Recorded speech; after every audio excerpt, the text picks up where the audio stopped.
ये अमर ग्रंथ ये मुक्ति पंथ ये पंचम वेद निराला, नव ज्योत जगाने वाला, नव ज्योत जगाने वाला, नव ज्योत जगाने वाला। हर नाम यही हर ध्यान यही, हर नाम यही हर ध्यान यही, सबके मंगल की आरती, पापियों को पाप से है तारते। श्री भागवत भगवान की है आरती, पापियों को पाप से है तारती। पापियों को पाप से है तारते।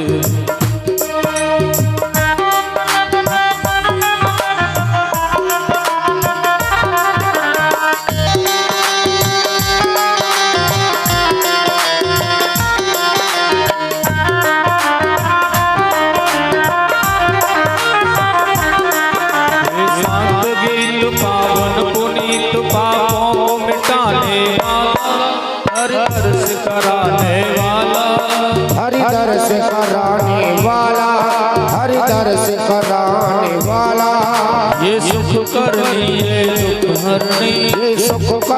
है दुख हरणी, श्री मधुसूदन की आरती, पापियों को पाप से है तारते। श्री भागवत भगवान की है आरती, पापियों को पाप से है तारती।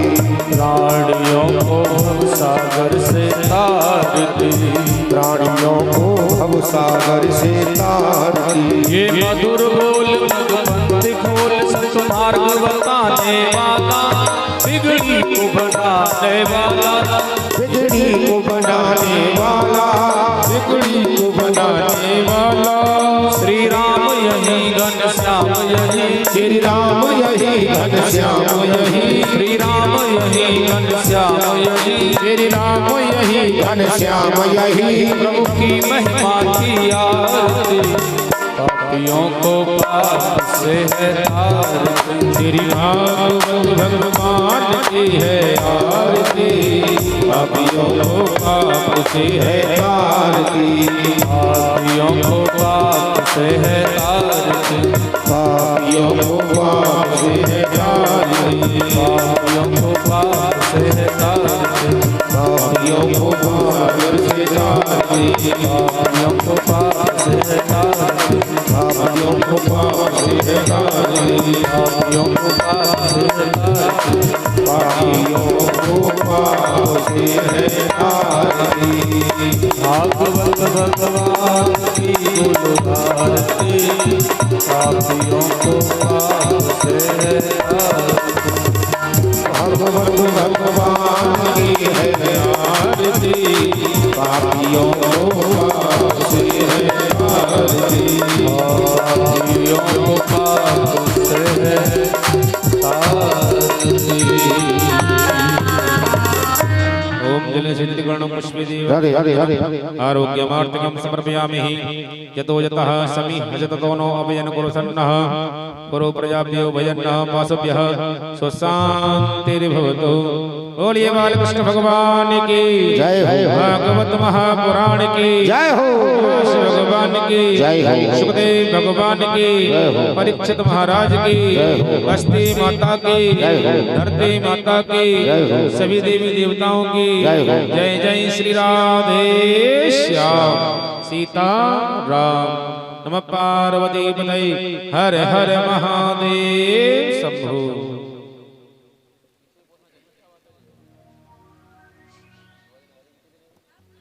भज गोविंद गोविंद गोपाला, मेरो मुरली मनोहर नंदलाला। ओ मेरो मुरली मनोहर नंदलाला, भज गोविंद गोविंद गोपाला, भज गोविंद गोविंद गोपाला, भज गोविंद गोविंद गोपाला, भज गोविंद गोविंद गोपाला। मुरली मनोहर नंदलाला, मेरा मुरली मनोहर हरे नंद लाला मेरा मुरली मनोहर नंदलाला मेरा मुरली मनोहर नंद लाला मेरो श्याम सलोना रजवाला मेरो श्याम सलोना नंद लाला भज गोविंद गोविंद गोपाला भज गोविंद गोविंद गोपाला भज गोविंद गोविंद गोपाला भज गोविंद गोविंद गोपाला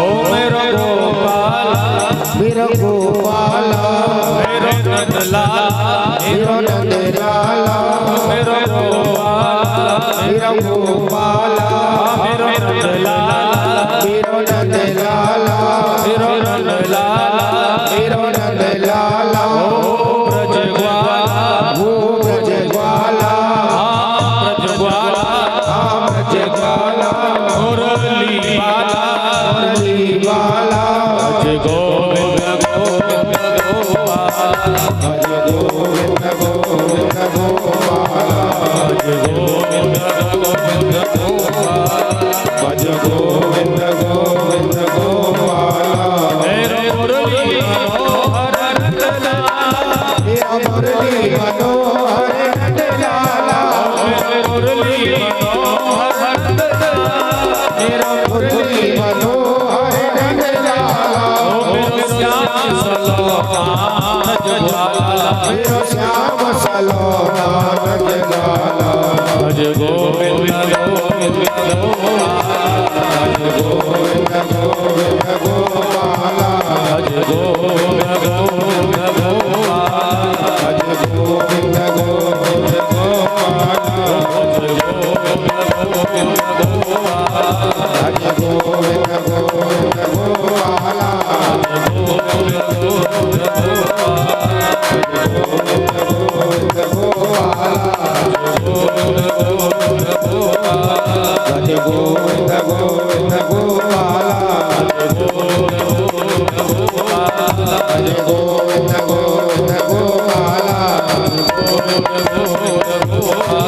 भज गोविंद गोविंद गोपाला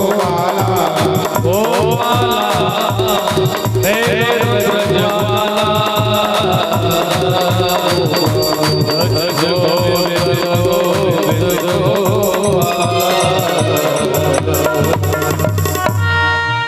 बोले गोविंद भगवान की जय हो अथवारी मैया की जय हो संत भगवान की जय हो भक्त समाज की जय हो जय जय श्री राधे श्याम।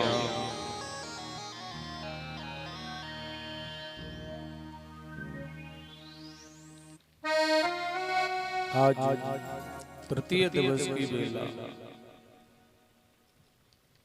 आदरणीय सुखदेव जी ने राजा परीक्षित को कहा, राजन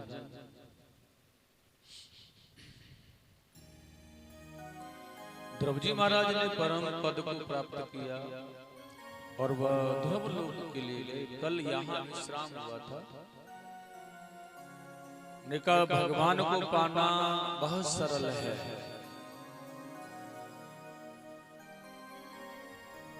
जितना भगवान को पाना सरल है उतना सरल हमें बनना पड़ेगा। और जब हम सरल नहीं बन पाएंगे तो भगवान नहीं मिल सकते। इसलिए परमात्मा को पाना बहुत कठिन नहीं है, लेकिन हमारा सरल बनना कठिन है। हम सरल बन जाए भगवान मिल जाएंगे, लेकिन दुनिया में हम सरल बन जाए यह संभव नहीं। हम कहाँ सरल बन सकते हैं?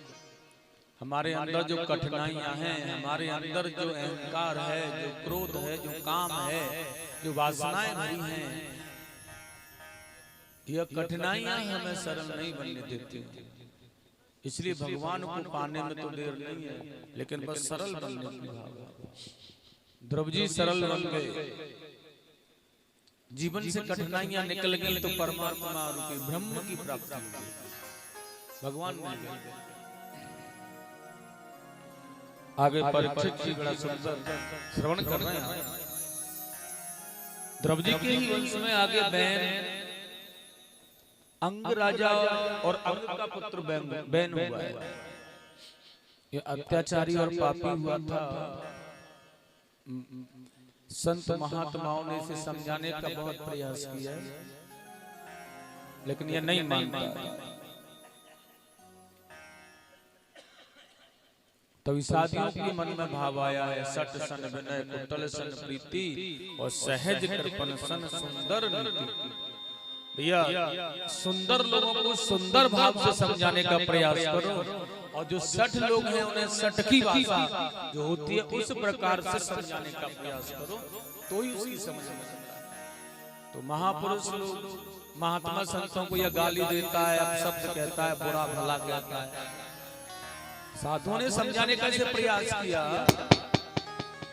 तो बस एक ही बात है, उन्हें वो डांटता है। मूर्ख लोगों, मेरे राज्य में रहते हुए बताओ, राज्य में रहने पर क्या है, प्रजा शासन तो किसी के अधिकार में हो सकता है, और राजा के अधिकार में शासन होता है। इसलिए राजा के अधिकार में शासन हो, इसका मतलब यह थोड़ी है कि भगवान की पूजा न की जाए या भगवान का भजन न किया जाए, राजा का ही किया जाए। लेकिन वह कैसा राजा है, वह कह रहा है भैया मेरे राज्य में रहते हो, शासन मेरा है, भजन किसी दूसरे का करते हो, मैं तुमसे कुछ कहता हूं क्या?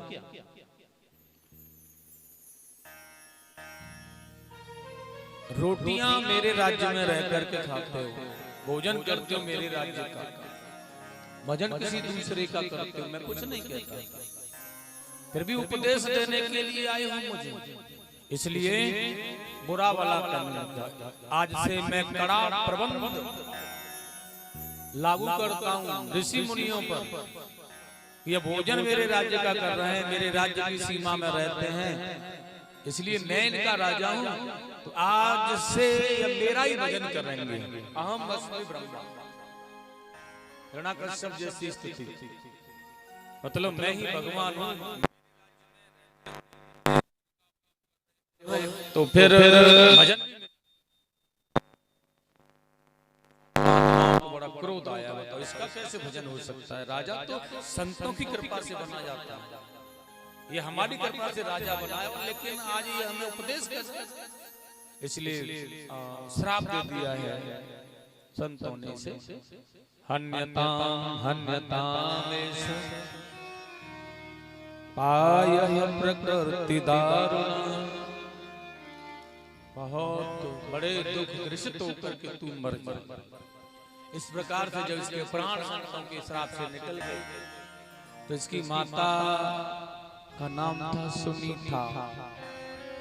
पुत्र से प्रेम करती थी, इसलिए सब कुछ छिपा लिया, इसके सबको नष्ट नहीं होने दिया। उसके बाद में राज्य में बड़ा आतंक फैलने लगा है। साधु महात्माओं के आश्रमों पर चोर उचक के लोग आने लगे, प्रजा का धन हड़प करके ले जाने लगे लोग। चोर डाकुओं का तांडव। जिस राज्य में राजा का प्रशासन नहीं होता ना, वहां पर चोर ही आते हैं, डाकुओं की ही सरकार चलती है। तो प्रशासन राजा का खत्म हो गया, कोई राजा नहीं, चोरों ने अपना शासन बना लिया, डाकुओं ने अपना शासन बना लिया। लेकिन उस ऋषियों को दया आई, तो आज बहन को जो सब छुपा करके रखा गया था, उसकी शरीर रूपी जंगा का मंथन किया, जिससे काले रंग का निषाद पैदा हुआ। लेकिन यह राज्य को पाने की इच्छा से नहीं, भजन करने की इच्छा से। उसके बाद दाई भुजा का मंथन किया तो पृथु जी को उत्पन्न किया है। बाही भुजा का मंथन किया तो अर्ची नामक कन्या को उत्पन्न किया। स्वामी सुखदेव जी ने कहा है बड़ा सुंदर, ये पृथु जी महाराज भगवान के ही अंशावतार हैं। 24 अवतारों में पृथु जी का अवतार आता है। लेकिन आज पृथु जी ने बहुत अच्छी तरह से राज्य का संचालन करना प्रारंभ किया है और प्रजा को संभालने का प्रयास किया। एक बार प्रजा का भाव बिगड़ जाता है, सिस्टम खराब हो जाता है, तो उसे संभालना बड़ा कठिन होता है। इसलिए आताताई राजाओं ने आकर के वो सिस्टम खराब कर दिया, वो प्रजा का भाव खराब कर दिया। डाकू, चोर उचक्के, अधर्म आदि का कार्य हो रहा है राज्य में। पृथु जी महाराज ने इसका संचालन करना प्रारंभ किया और देखिएगा बहुत अच्छी तरह से एक बार अच्छे अच्छे कार्य करने पर बुलाया अपनी प्रजा को और बुला करके पूछा है कि अब तुम्हें कैसा लगेगा। तो प्रजाजनों ने कितना सुंदर कहा है, राजन आपके राज्य में हमें अच्छा नहीं लग रहा। क्यों? क्योंकि तुम्हारे राज्य की जो पृथ्वी है ये हमें धन धान्य पैदा नहीं करा। तो अगर पृथ्वी माता अगर हमें धन धान्य नहीं पैदा कराएगी तो भूखा मरना पड़ेगा। इसलिए हम भूखों मरते हैं, हमारी आपकी जो प्रजा है भूखों मरती है। तभी राजा को बड़ा क्रोध आया है। सुखदेव जी स्वामी कह रहे हैं कि आज इन्होंने धनुष को उठा करके बाण का संधान करना चाहा। ये पृथ्वी ने मेरी प्रजा को कष्ट दिया, इसलिए मैं इस पृथ्वी का वध कर दूंगा। तो वही माता पृथ्वी आज गाय, क्योंकि वो न माता पृथ्वी के दो स्वरूप हैं। उन्होंने कहा यह गौ माता जो है यही पृथ्वी है, क्योंकि जब जब भी अधर्म हुआ और पाप हुआ है तब तब ही माता पृथ्वी गाय का भेष धारण करके देवताओं के पास में, भगवान के पास में गई है। इसलिए गौ माता ही पृथ्वी ही गाय का भेष धारण करती है और धर्म की रक्षा के लिए भगवान के पास में जाती है। यह सर्वप्रथम देवताओं के साथ, तब भगवान माता गौ की रक्षा करने के लिए, पृथ्वी की रक्षा करने के लिए अवतरित होकर जब मारना चाहा, पीछा किया, तो पृथ्वी रूपी माता गाय ने राजा पृथु से कहना प्रारंभ किया, हे राजा, प्रहरन्ति नवेस्त्रीषु कृतागहं स्वपि जन्तवः श्री कृष्ण गोविंद हरे मुरारे, श्री कृष्ण गोविंद हरे मुरारी, श्री कृष्ण गोविंद हरे मुरारे, श्री कृष्ण गोविंद हरे मुरारी। करुणादीन वत्सला, श्री कृष्ण गोविंद हरे मुरारे, श्री कृष्ण गोविंद हरे मुरारी। गोविंद जय जय बोलो, गोपाल जय जय, राधा रमण हरि गोविंद जय, राधा रमण हरि गोविंद जय, राधा रमण हरि गोविंद जय, राधा रमण हरि गोविंद जय।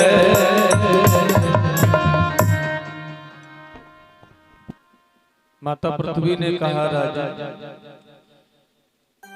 कि मुतम त्वधाम राजन करुणादीन वत्सल, राजा के अंदर तो शीतलता होनी चाहिए, राजा के अंदर करुणा होनी चाहिए, भाव होना चाहिए। और राजा होकर के अगर क्रोध करता है, अहंकार उत्पन्न करता है, तो फिर प्रजा की रक्षा कैसे होगी? प्रजा का भाव, प्रजा अपने आप में संपन्न कैसे कर पाएगा? इसलिए राजा शीतल होना चाहिए। और माता गौ कह रही है ये गाय माता पृथु जी से आप तो क्रोध कर रहे हैं, मुझे मारना चाह रहे हैं। पृथु जी ने कहा आपने मेरा अपराध किया। क्या अपराध किया मैंने? आपने मेरी राज्य में मेरी प्रजा को कष्ट दिया और राजा का सबसे पहला धर्म होता है अपनी प्रजा की रक्षा करना। अगर प्रजा को कष्ट हो रहा है तो मानो कि राजा को कष्ट हो रहा है।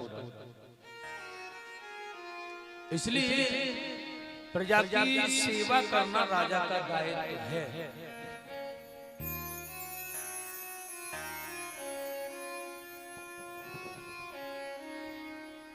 तुमने मेरी प्रजा को कष्ट दिया है, मैं तुम्हारा वध करूंगा तो मुझे कोई पाप नहीं लगेगा, इसलिए मैं तुम्हें मारना चाहता था।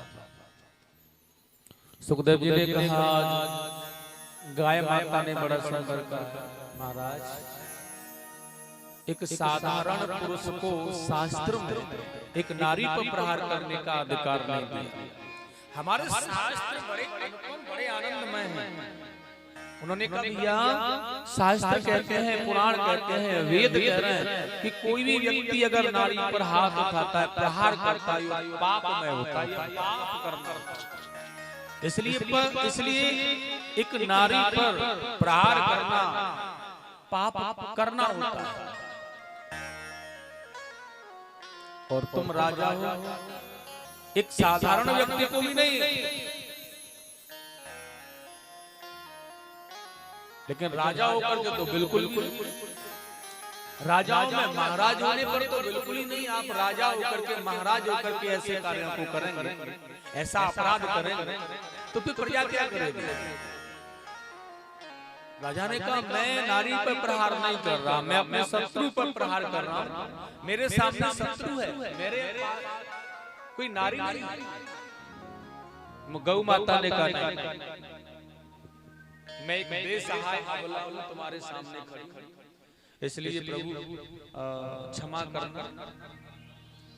तो महाराज ने कहा है आपने मेरी प्रजा को कष्ट क्यों दिया? गौ माता ने कहा जब जब पाप और अत्याचार मेरे ऊपर होता है, अधर्म जब जब ज्यादा होता है, तब तब मेरी उर्वरक शक्ति है ना वो नष्ट हो जाती है।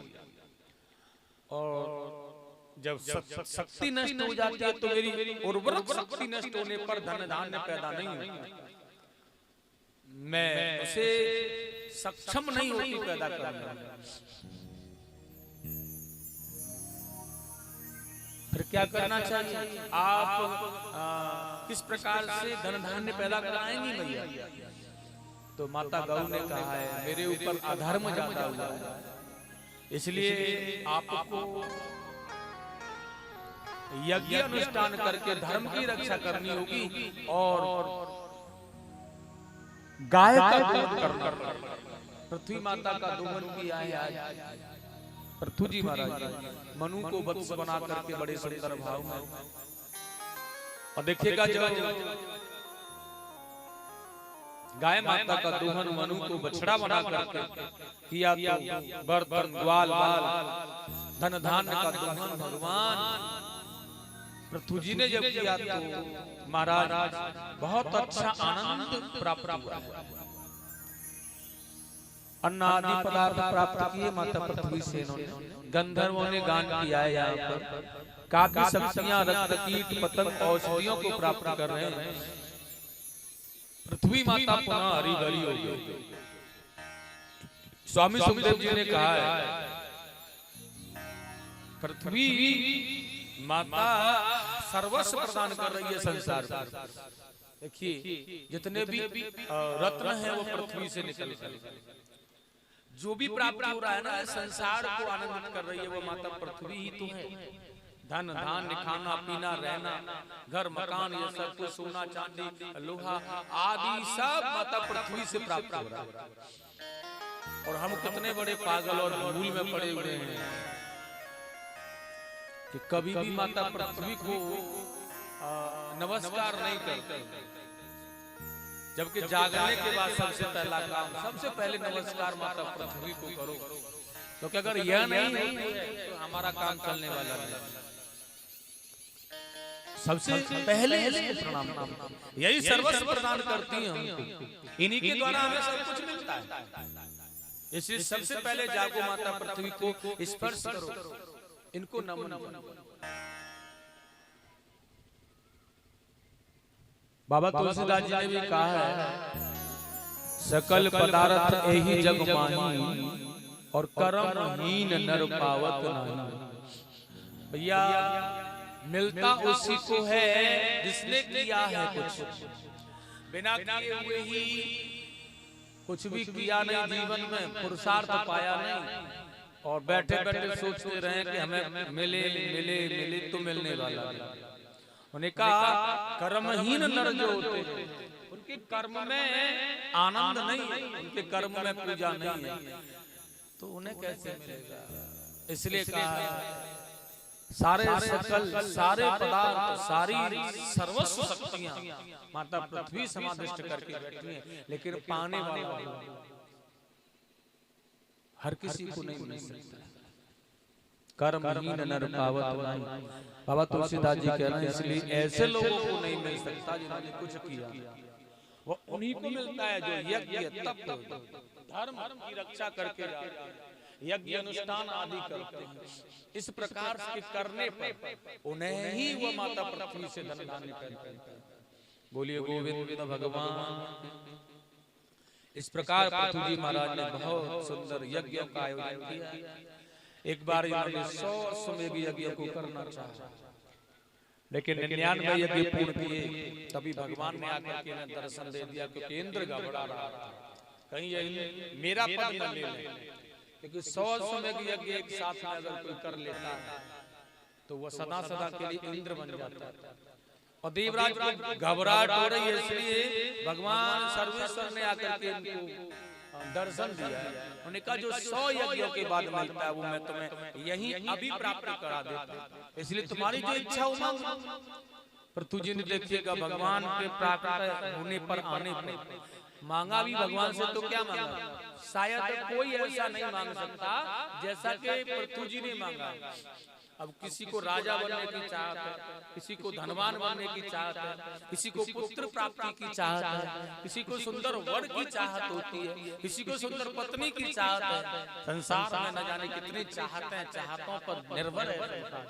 लेकिन पृथ्वी जी ने क्या मांगा, भगवान के आने पर उन्होंने कहा अगर आप प्रभु जी मुझे देना चाहते हैं कुछ तो यह वरदान दो कि आपकी जो कथाएं होती हैं, आपका जो नाम लेते हैं भक्त लोग, जब जब करते हैं, वो जो स्मरण है, जो ध्वनि है आपके उच्चारण की, जो भक्त लोगों के मुखारबिंद से हो रही है, जो कथाएं आपकी हो रही है, वह सभी मैं सहस्त्र 10,000 कानों के द्वारा श्रवण करूंगा। चारों तरफ से मेरे कानों में वही शब्द गूंजे क्योंकि आपके अमृत में सुधा के द्वारा पान होते हैं। जैसे कि मानो 10,000 लोग उस अमृत सुधा को पान कर रहे हैं, वह शक्ति मेरे अंदर दे दो। इतनी तीव्रता और इतनी बड़ी शक्ति से वह कथा मैं आपकी सुनूं, ऐसा पृथ्वी जी ने भगवान से वरदान मांगा है और भगवान ने उसे वरदान दिया। तथास्तु ऐसा ही होगा। आज सबसे बड़े श्रोता रहे भगवान की कथाओं के ये पृथ्वी जी अनंत समस्त लोगों को भोग करके आनंदमय भाव से मुक्त होकर के भगवान के श्री धाम की प्रेम से बोलेंगे गोविंद भगवान, आनंद कंद भगवान। मेरा आपकी कृपा से सब काम हो रहा, मेरा आपकी कृपा से सब काम हो रहा, मेरा आपकी कृपा से सब काम हो रहा है, मेरा आपकी कृपा से सब काम हो रहा, मेरा आपकी कृपा से सब काम हो रहा है। करते हो तुम कन्हैया, करते हो तुम कन्हैया, मेरा नाम हो रहा है। करते हो तुम कन्हैया, मेरा नाम हो रहा है। करते हो तुम नाम हो रहा है। करते हो तुम कन्हैया मेरा नाम हो रहा है। मेरा आपकी कृपा से सब काम हो रहा है। मेरा आपकी कृपा से सब काम हो रहा है।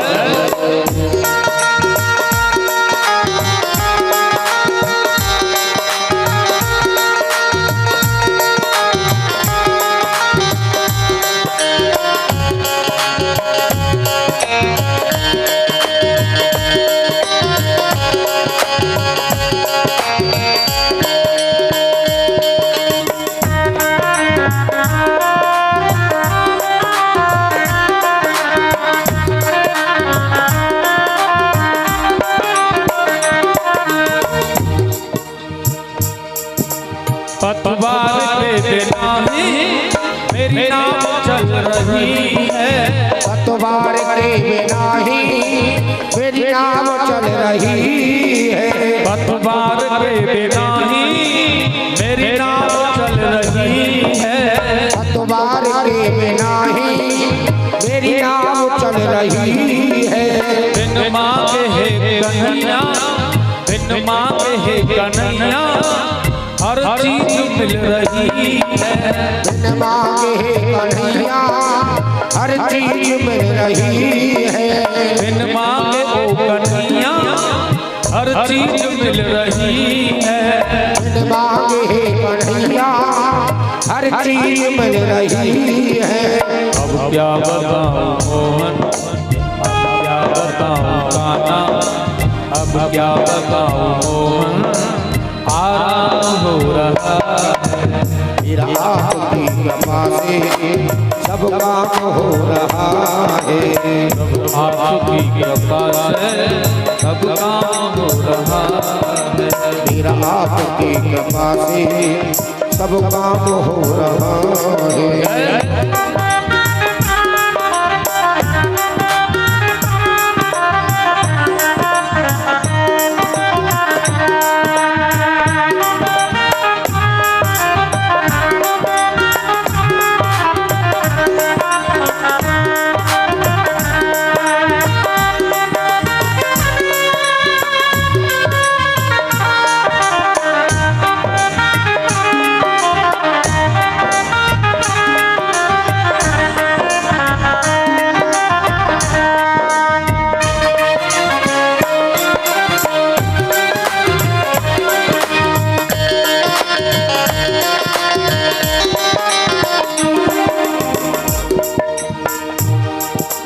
मेरी जिंदगी में तुम हो इस बात की कमी है। मेरी जिंदगी में तुम हो इस बात की कमी है। मेरी जिंदगी में तुम हो इस बात की कमी है। मेरी जिंदगी में तुम हो इस बात की कमी है।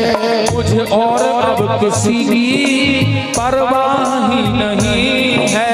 किसी और चीज की अब परवाह भी नहीं है। मुझे और अब किसी की परवाह ही नहीं है। मुझे और किसी की परवाह भी नहीं है। तेरी बदौलतों से, तेरी बदौलतों से सब काम हो रहा है। मेरी आपकी कृपा से सब काम हो रहा है। करते हो तुम कन्हैया मेरा नाम हो रहा है। करते हो तुम कन्हैया मेरा नाम हो रहा है।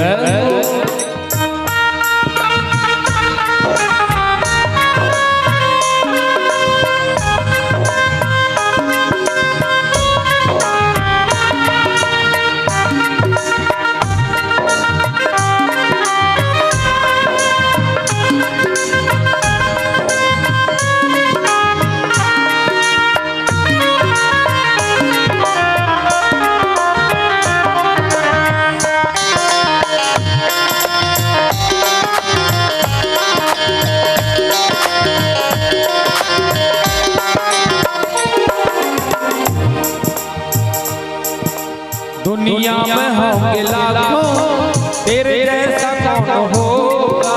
दुनिया में होंगे लाखों पर तेरे जैसा कौन होगा। दुनिया में होंगे लाखों तेरे जैसा कौन होगा।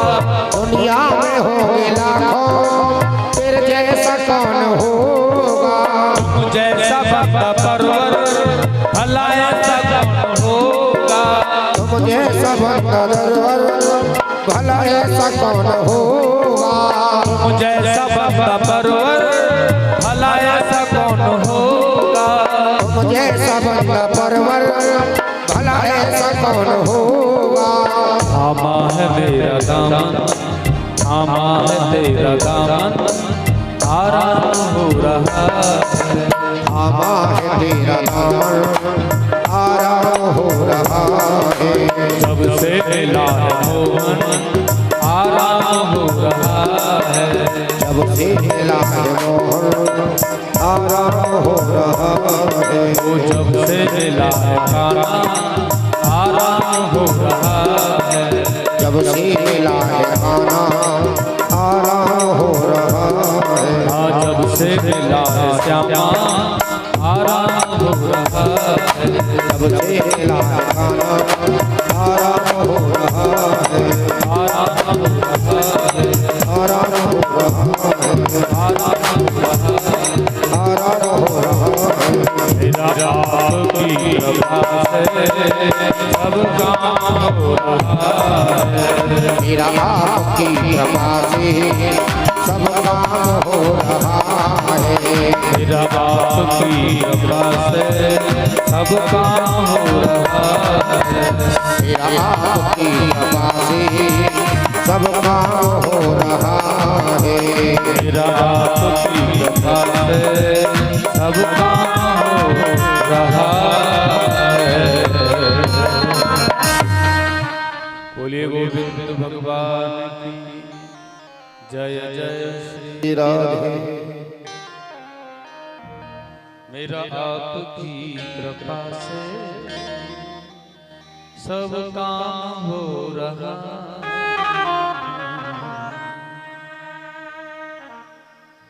आगे सुखदेव जी ने बड़ा सुंदर वर्णन किया है। देखिए पृथु जी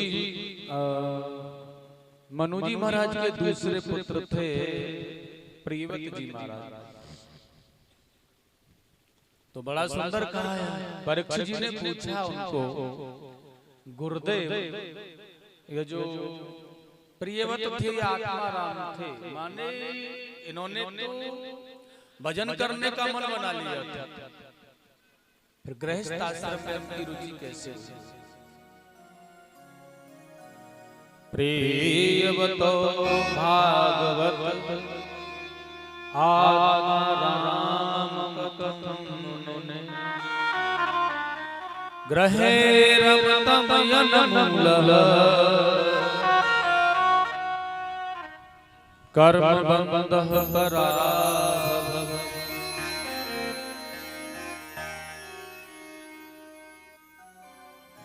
कैसे रुचि हुई इनकी गृहस्थ आश्रम। तो सुखदेव स्वामी ने कहा, नारद जी से जब भेंट इनकी हो गई तो नारद जी ने इन्हें कहा, दुनिया में कुछ नहीं रखा भैया, एक ही सार है जीवन का केवल, और वह क्या है। उन्होंने कहा यह सार है कि दुनिया में आए हो तो केवल भजन करो। इसलिए नारद जी ने जब कहा कि भजन करो तो प्रियव्रत जी महाराज भजन करने के लिए चले। अब सुनो, ब्रह्मा जी ने यह देखा कि यह नारद ने इसे भजन का मार्ग दिखा दिया है, यह भजन करे। तो ब्रह्मा जी ने मन में विचार किया, बताओ ये भजन करने के लिए अगर चले जाते हैं तो सृष्टि आगे कैसे बढ़ेगी। इसलिए ब्रह्मा जी ने आकर के प्रियव्रत को समझाया है,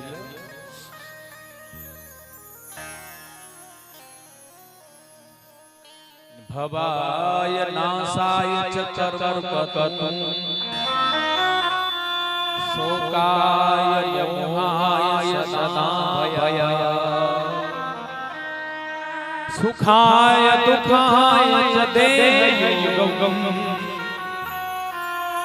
नृत्यकृतदृष्टिं जनतागदत्ते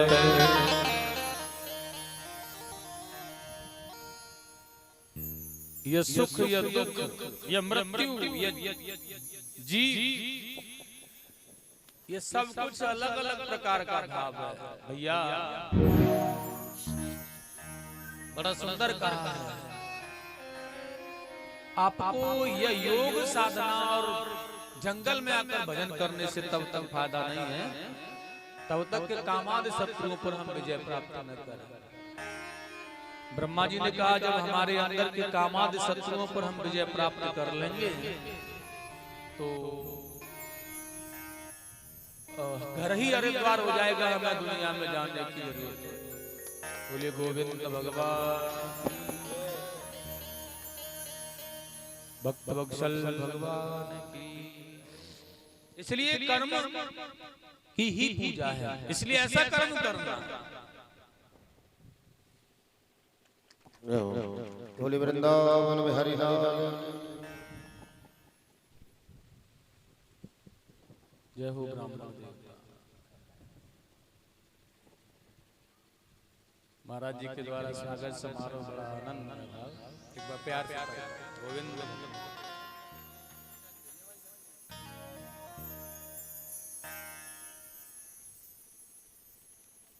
तो कहना था योगी वही है जो कि घर पर रह करके योग करता है।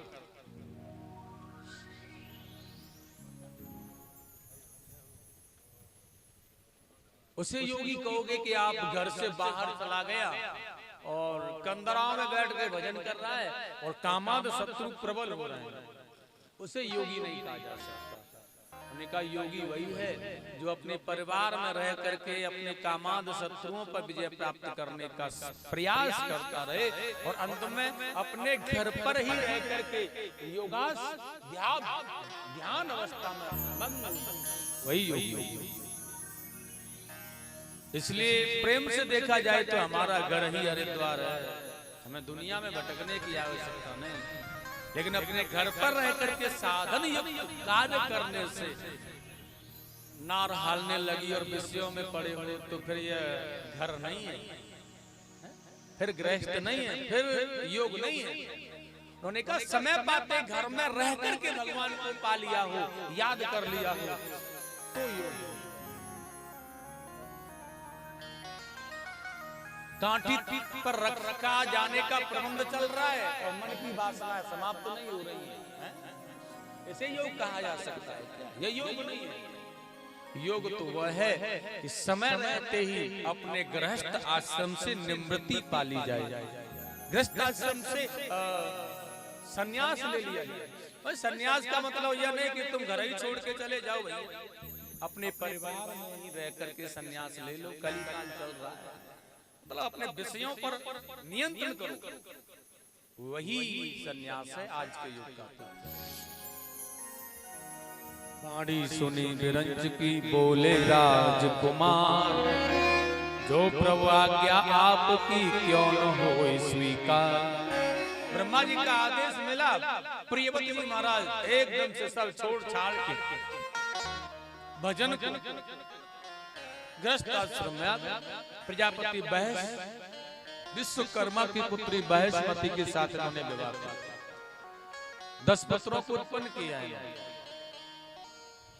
और देखिएगा आज बहुत अच्छी प्रकार से 11 अवरुद्ध वर्ष तक राज्य प्रियव्रत जी ने किया। भगवान सूर्य से युद्ध किया है इन्होंने।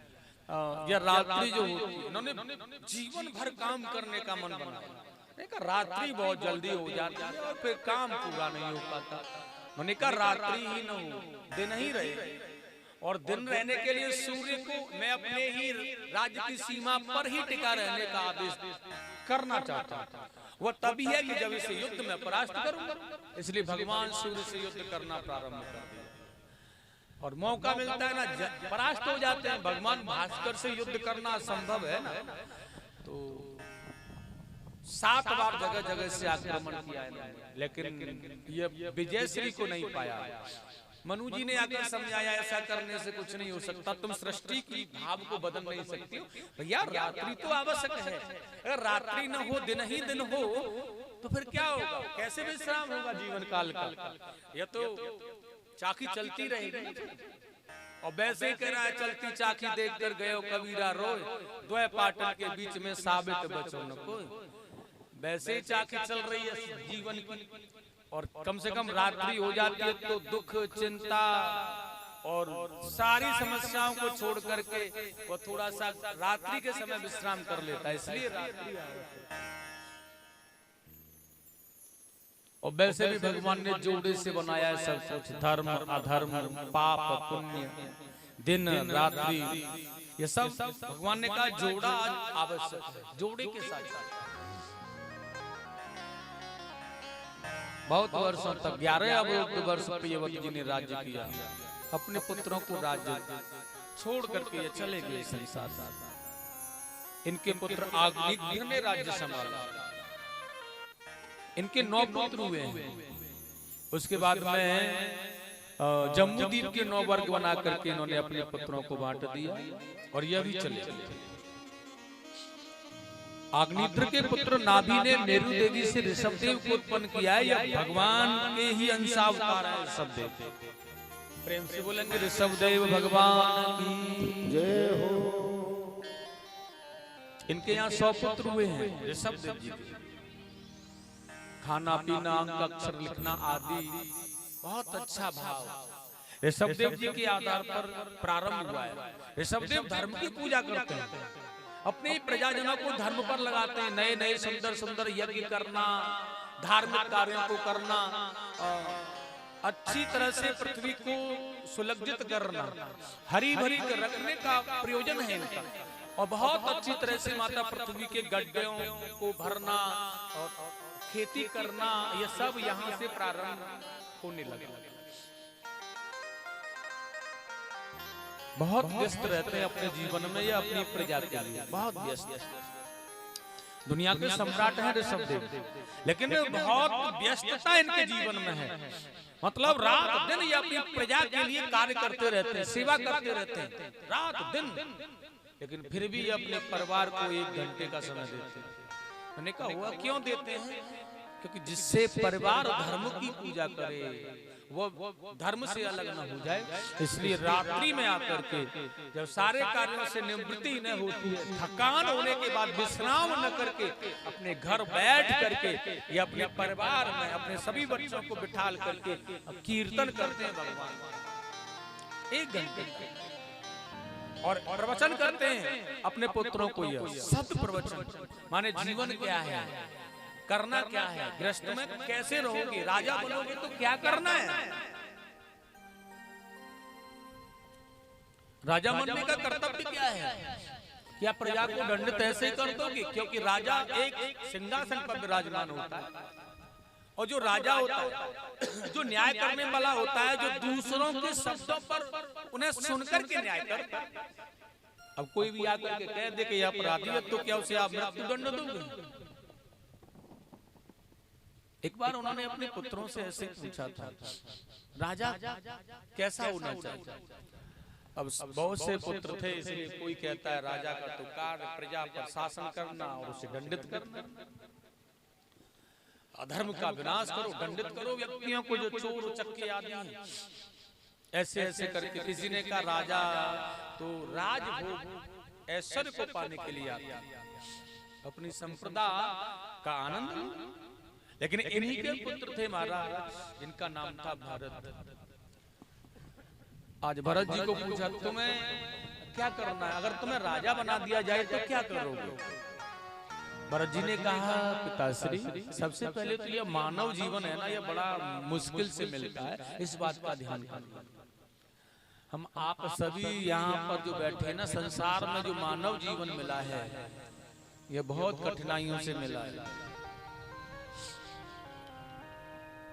यह पिंजड़े में बंद तोता की तरह है, थोड़ी भी गेट खुला नहीं पिंजड़े का उड़ जाता, ऐसे उड़ जाएगा।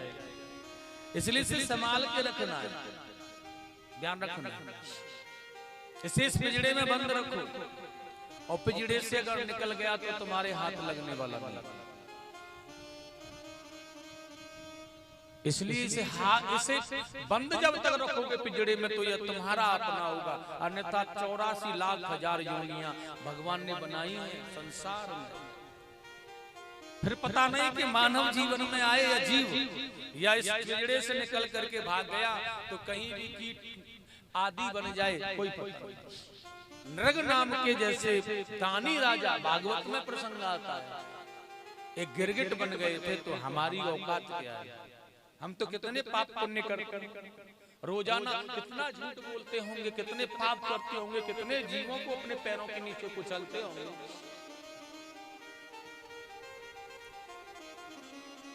जब हम खेतों पर कार्य करते हैं ना तो हमारे द्वारा बड़ा पाप होता है। जब हम घर का कार्य करते हैं पशुओं का, उसमें भी बड़ी हानि होती है। हम पाप युक्त होते हैं, पाप लगता है। बर्तन साफ करना, खाना बनाना, खाना पीना, यह सब पापमय ही तो है। लेकिन इस पाप से बचने के लिए थोड़ा सा कार्य करना चाहिए भैया। जो हम धर्ममय पूजा कर रहे हैं, जो हम अपने परिवार में सद्भावनाएं, कथाएं श्रवण करना, भगवान की पूजा करना, गोविंद का भजन करना, ये 5 पंच यज्ञ प्रतिदिन करना, भगवान की यह अच्छे अच्छे कर्मों को करते रहना, सरल स्वभाव से जीवन को यापन करना, इस प्रकार से जो पाप प्रतिदिन के किए हुए होते हैं वह एक मानव के द्वारा किए पाप सदा हमेशा हमेशा नष्ट होते रहते हैं। उसने कहा जीवन पापमय नहीं रहा, साथ ही साथ पापों को कम करते रहे, नष्ट करते रहे तो बराबर पर गाड़ी रही। अब बराबर पर गाड़ी रहेगी तो भगवान ने कहा चलो फिर मानव बना करके भेज दो। उससे ज्यादा अगर भजन करो तो फिर तुम्हें पुण्य प्रताप का फल मिलता है। इतना यहाँ तक करना और इतना करने तक तो भैया बराबर की कुश्ती है, फिर यहाँ से उसके बाद तो कुछ नहीं मिलेगा। अभी तो बराबर पर छूटे हो। अगर थोड़ा सा पाठ करते हो भगवान का, थोड़ा सा भजन कर लेते हो, या फिर थोड़ा सा सरल भाव है, पूजा अर्चना आदि में लगे हो, तो यह जीवन तो मिला ही इसके लिए, यह तो करना ही चाहिए।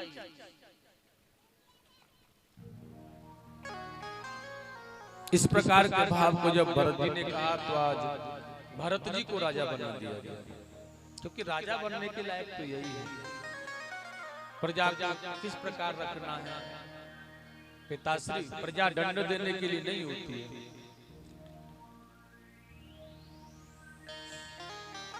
स्वामी सुखदेव जी ने बहुत सुंदर भाव बताया आज।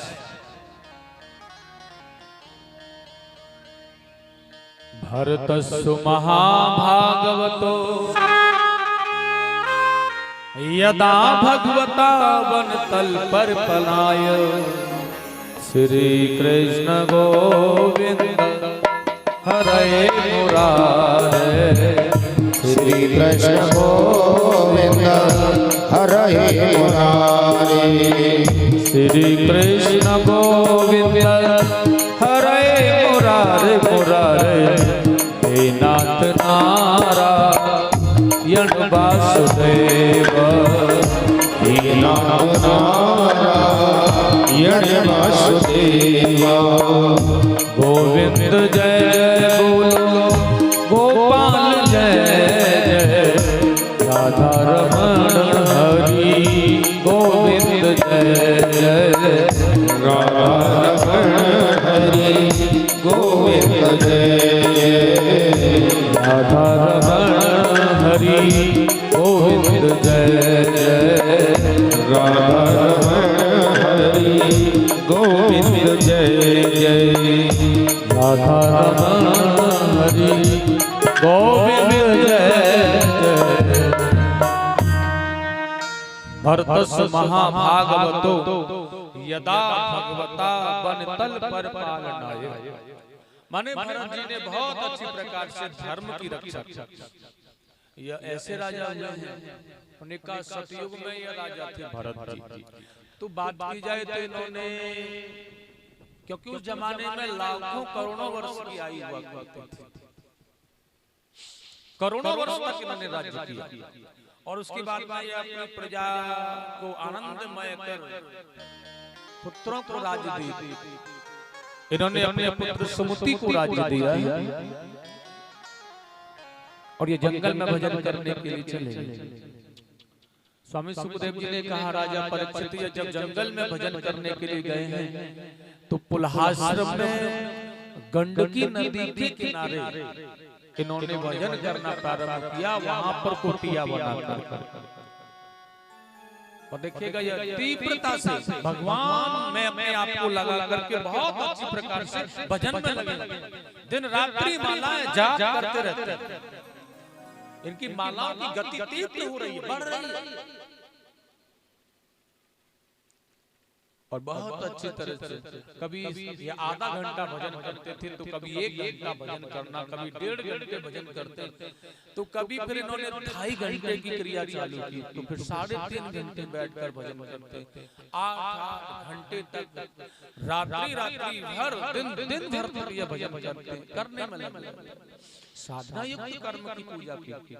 लेकिन एक बार ये नदी में तर्पण कर रहे थे तो देखिए एक हिरनी जलपान करने के लिए, तो वह गर्भवती थी बेचारी, उसका प्रसव नहीं दिखता, प्यास लगने पर नदी में आई, जलपान कर रही थी, पीछे से सिंह ने दहाड़ लगाई और जैसे सिंह ने दहाड़ लगाई, सुखदेव जी स्वामी ने कहा सिंह की दहाड़ और उसके आगमन को देख करके घबरा, और इसके मन में एक ही भाव है, मेरे तो प्राण जाएंगे, लेकिन मैं किसी भी प्रकार से अपने शिशु की, अपने पुत्र की रक्षा करूं। वो कैसे संभव? उसने कहा प्राणों को तो जाना है, जाते जाते बलिदान करो और अपने शिशु की रक्षा करो। इसलिए आज नदी को पार करना चाहा इसने और छलांग लगा दी।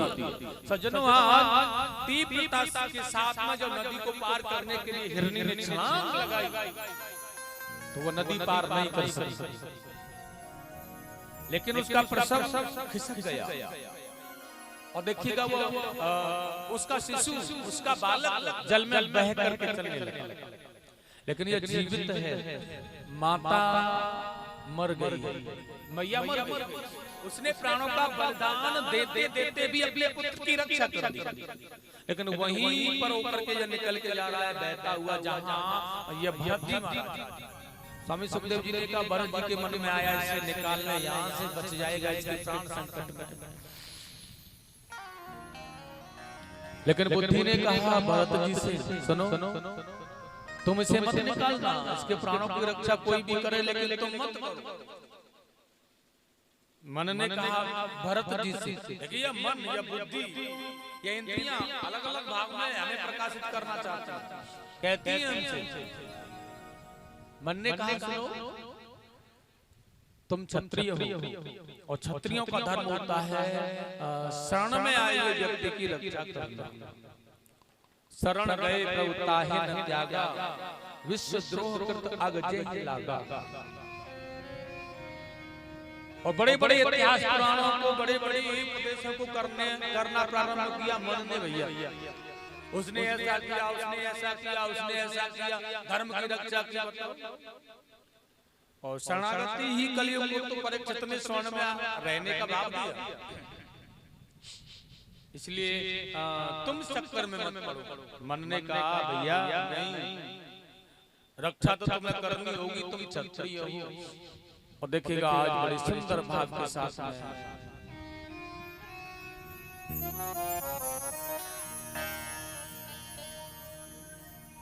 उस बालक को मृग शावक को निकाल करके अपने आश्रम में ले आए। अब तो भोजन कराना है तो भरत जी को ही कराना है, खिलाना पिलाना सब क्रियाएं भरत जी ही करते। और सुनो, और कोई है भी तो नहीं करने वाला, उसे जाड़ा तो नहीं लग रहा, वस्त्र पहनना, भूख तो नहीं लग रही है, खिलाना पिलाना, उसके भूख हर समय उसका ख्याल करना, ये सारी जिम्मेदारी जैसे कि पुत्र की मां करती है, उसी भांति भरत जी ने करना प्रारंभ किया। तो ध्यान रखना है, उस मृग शावक में इतना आसक्ति बढ़ने लगी जो मालाएं दिन रात की भजन में चल रही थी, वो मालाएं कम होने लगी, मतलब बढ़ने की जगह वो नीचे उतरने लगे, ऊपर जाने की बजाय नीचे उतरने लगे, और धीरे धीरे मालाएं कम होने लगी, और इतना कम हो गई कि आसक्ति ने इतना घेर लिया कि अब तो हर समय मृग साधक, मृग साधक, मृग साधक भजन करना ही बना। तुलसीदास बाबा कह रहे हैं बहुत अच्छा है,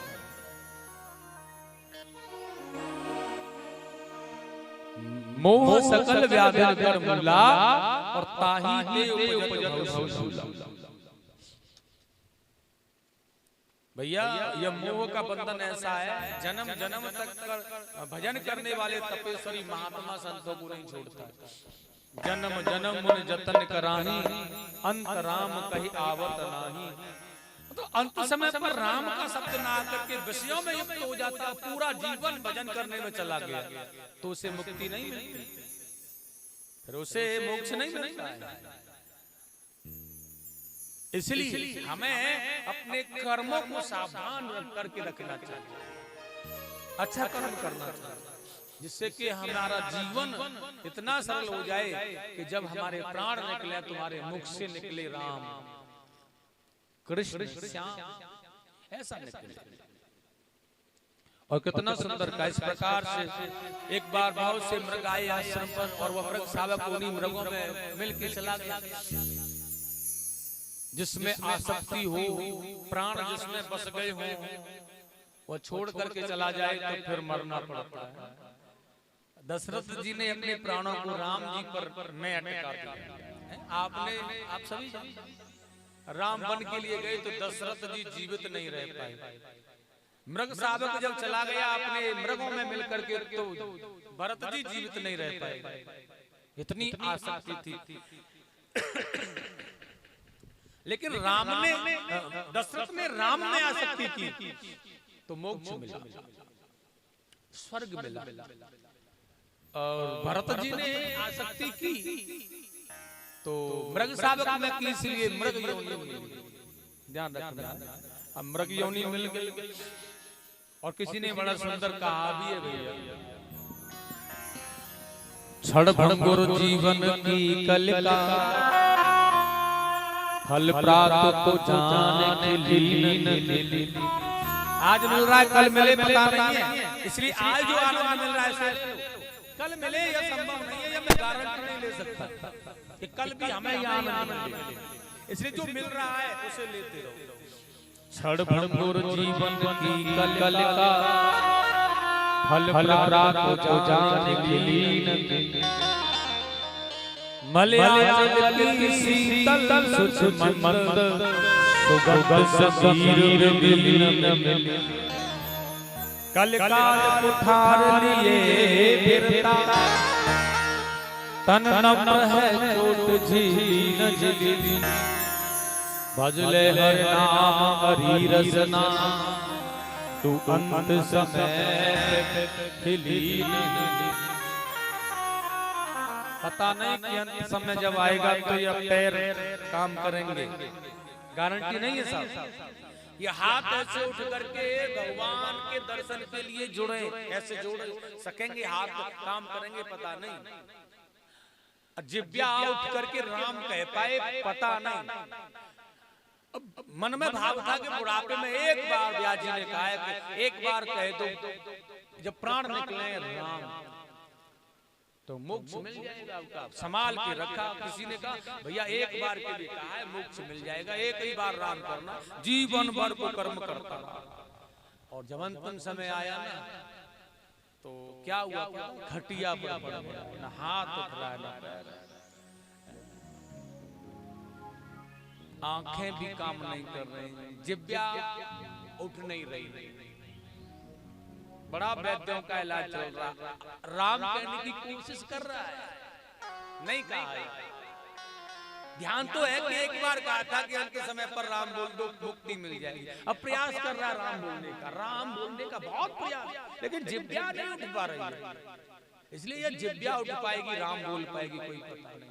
अब रो रहा है आंखों से, और रोते रोते भगवान को प्रयास कर रहा है, लेकिन ठाकुर जी नहीं आ रहा। और वही भक्त आकर के देख रहा है, हमने कहा था कि राम को भजो राम मिलेगा, नहीं भैया। उन्होंने कहा महाराज जी आपने कहा था एक बार बोल देना तो मुक्ति मिल जाएगी, एक बार के चक्कर में पड़े कि मरेंगे तब लिख लिया जेब में धर लिया रख के, एक बार बोलेंगे राम मरेंगे, लेकिन अब बोला नहीं जाएगा। ऐसी हमारे जीवन को ऐसी बीमारियां घेर लेती हैं कि अंतिम समय पर बोला जाए संभव नहीं है। इसलिए क्या करना है, अंतिम समय पर बोलने के लिए राम शब्द को जीवन पर्यंत हृदय में राम को बिठाना पड़ेगा। जिस दिन राम जी का नामकरण हो रहा था दशरथ जी ने उसी दिन हृदय में बिठा दिया राम। उस दिन से ही हृदय में थे दशरथ जी के जब प्राण निकले तब राम का, अगर नहीं होते तो नहीं राम निकलते। इसलिए राम तो अंत में जब निकलता है जब हृदय में राम बस जाता है, श्याम बस जाता है। कृष्ण मुंह में राम बगल में रोरा, फिर कैसे राम अंत में बोला जाएगा। बोले एक बार प्यार से मृग योनि मिली है यह, बांसों के संघर्ष से जंगल में आग लग गई तो मृग बनकर के इन्हें ध्यान था तो ये भजन कर रहे थे यहाँ, लेकिन ये योनि अच्छी नहीं लगी, कैसे मिलेंगे पशु योनि से भगवान, तो देह की लीला को समाप्त कर दिया, जल गई जंगल।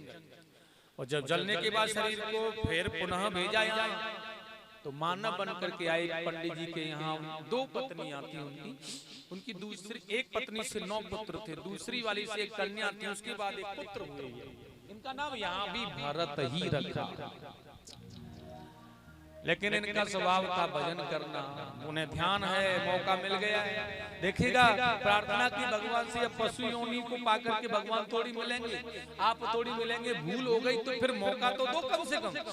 और ये भरत जी देख रहे थे, उन्हें पता था भगवान ने कृपा कर दिया कि मानव बना करके भेज दिया, अब नहीं मौका छोड़ेंगे। इसलिए जीवन पर्यंत हरे नमः हरे नमः हरे नमः। माता पिताओं ने बहुत प्रयास किया पढ़ाने लिखाने का, लेकिन नहीं, उसी एक मंत्र का प्रायश्चित चल रहा है। जड़ वृद्धि सी हो गई भगवान में, अग्रसित भाव से केवल लगे रहते, इसी लोगों ने इन्हें जड़ भरत के नाम से विख्यात किया। लेकिन बड़ा सुंदर भाव है, और ये भरत जी बड़े सुंदर भाव में गुणगुनाते प्रभु, बड़े आनंद। दशा मुझ दीन की भगवन संभालोगे तो क्या होगा। मुझे बड़ा कष्ट हो रहा है प्रभु जी, आप मेरी इस दशा को कैसे भी संभाल दो। संभलते संभलते गिर गया भैया, सब कुछ मिलने वाला था ना भरत जी को, लेकिन गड्ढे में गिरे स्वयं। सयोटी पार करने पर एक सीढ़ी रह जाने के बाद में मन बदल गया और नीचे उतर आए दलदल में। पार होने से कह रहे हैं कि मेरे जीवन को संभालने का प्रयास। दशा मुझ दीन की भगवन संभालोगे तो क्या होगा।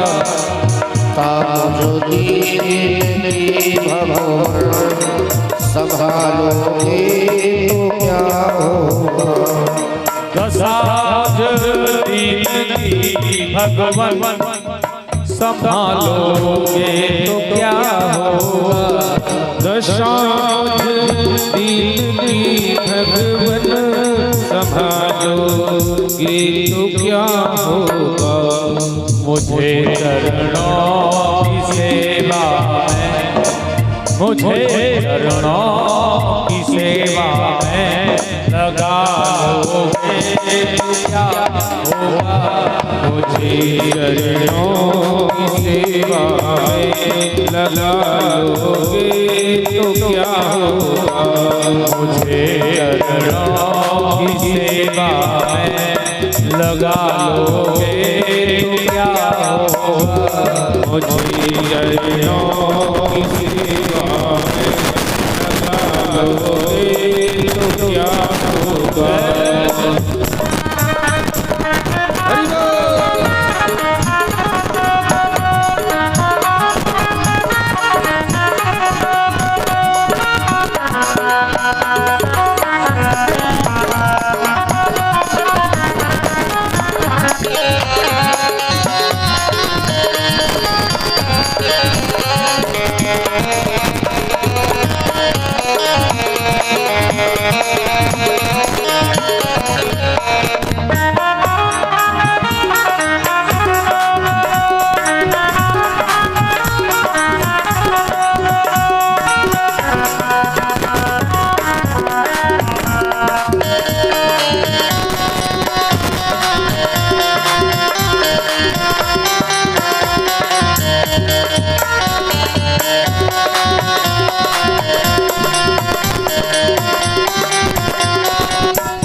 यहाँ सब मुझको कहते हैं तू मेरा है, तू मेरा है। यहाँ सब मुझको कहते हैं तू मेरा है, तू मेरा है। जड़ बड़ के 9 भाई, अट्टा खाटा सा जड़ बड़। अब कोई इधर खींच रहा है, कोई इधर खींच रहा है, कोई कह रहा है कि हमारी बरसी काट दे, और कोई कह रहा है कि घुस के गठरिया जड़ बड़ जी कह रहे हैं दुनिया मुझे अपना बनाने का प्रयास कर रही है, लेकिन मैं किसे कहूँ यह नहीं पता है। ये आप बताएंगे कि मैं क्या करूँ, इनकी घुस की गठरिया डालूं या बरसी काटूं या पशुओं को रखाऊं, क्या करूं? और कितना सुंदर यहाँ सब मुझको कहते हैं तू मेरा है, तू मेरा है। यहाँ सब मुझसे कहते हैं तू मेरा है, तू मेरा है। मैं किसका हूँ ये झगड़ा है, मैं किसका हूँ ये झगड़ा है। मिटा दोगे तो क्या होगा, मैं किसका हूँ ये झगड़ा है, मिटा दोगे तो क्या होगा। साज दीन भगवन संभालोगे तो क्या होगा। साज दीन भगवन संभालोगे तो क्या होगा।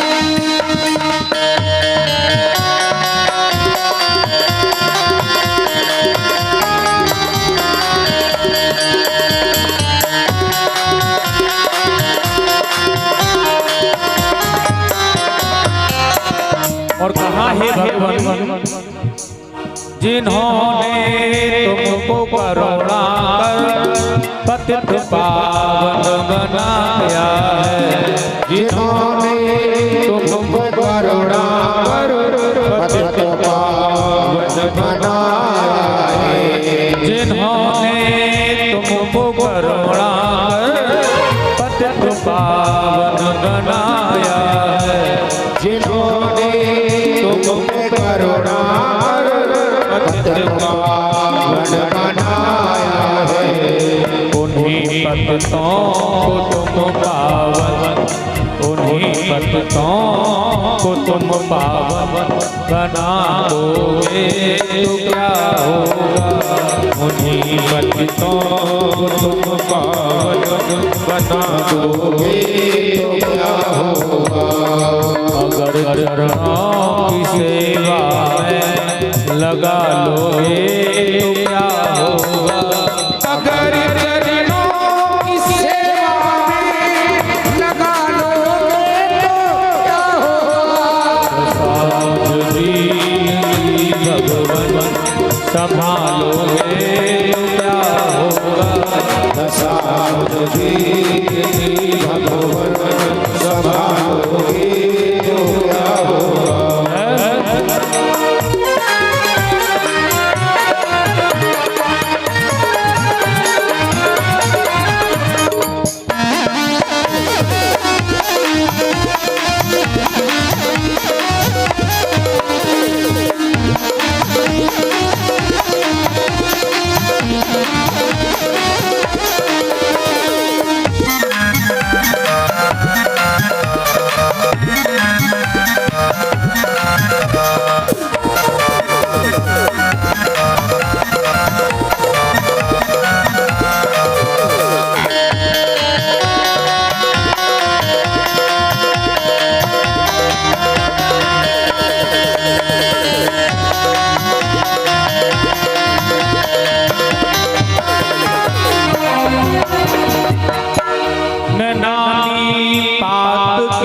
जग में और नामी पाप तुम हरो मैं नामी पाप की जग में नामी पाप हर तुम हो मैं नामी पाप की जग में और नामी पाप हर तुम हो मैं नामी पाप की जग में नामी पाप हर तुम हो। ये लज्जा दोनों नामों की ये लज्जा दोनों नामों की बचा लोगे तो क्या होगा ये लज्जा दोनों नामों की बचा लोगे तो क्या होगा। मुझे चरणों की सेवा में लगा लोगे तो क्या होगा मुझे चरणों की सेवा में लगा लोगे तो क्या होगा।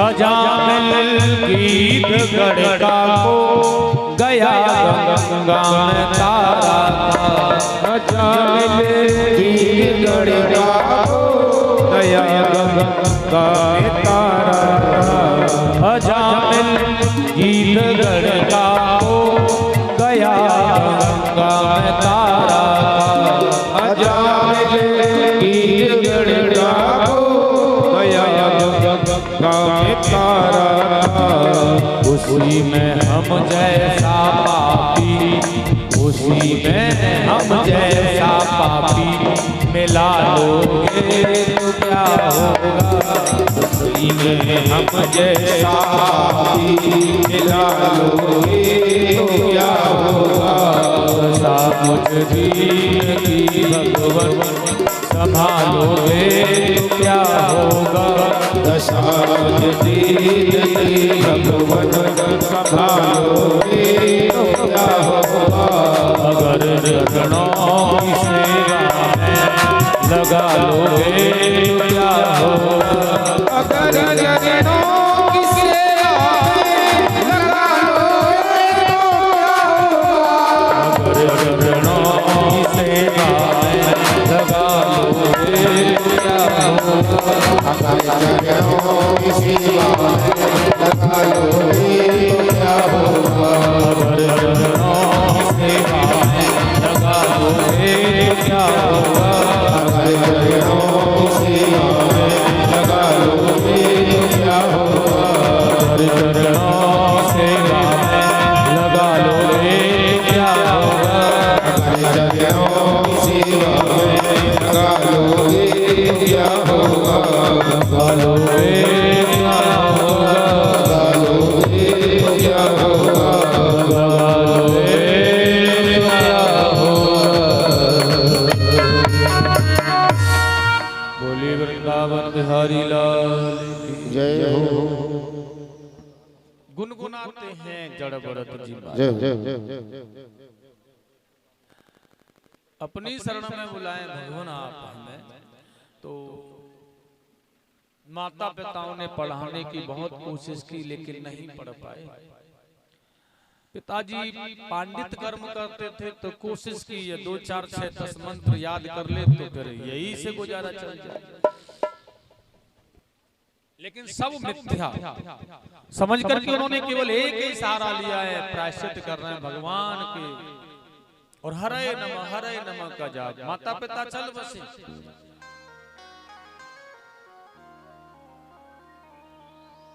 और जब माता पिता चले गए ना तो फिर बहन की शादी हो गई, माता पिता चले गए, भाइयों का विवाह हो गया, भाभियां घर पर आ गई। अब ध्यान रखना है, जब विवाह हो गया, भाभियां आ गई तो भोजन खिलाने में बड़ा ऐतराज करते हैं। उन्होंने कहा भैया आपका ये भाई कोई काम धंधा नहीं करता और यह भोजन बहुत करता है, इसलिए क्या करना है, इसे कहो कि कुछ काम किया करे, क्योंकि अगर काम धंधा करता रहेगा तो हम इससे बड़े अच्छे भाव से भोजन देते रहेंगे। तो जड़व्रत जी के भाइयों ने जड़व्रत से कहा कुछ काम कर लिया करो। जड़व्रत जी ने कहा भैया क्या काम करना है बताओ जरा। तो खेत पर धान पड़े थे, भाइयों ने कहा तुम जाकर के खेत पर धान ढुलवा, हमें किसी काम से जाना है, तुम खेत पर पड़े हुए धानों को ढुलवा देना। इतने वर्षों तक पटवारी पर कथा हो रही है, लेकिन एक बात समझ में नहीं आई और इस बात को हर बार समझाया जा रहा है।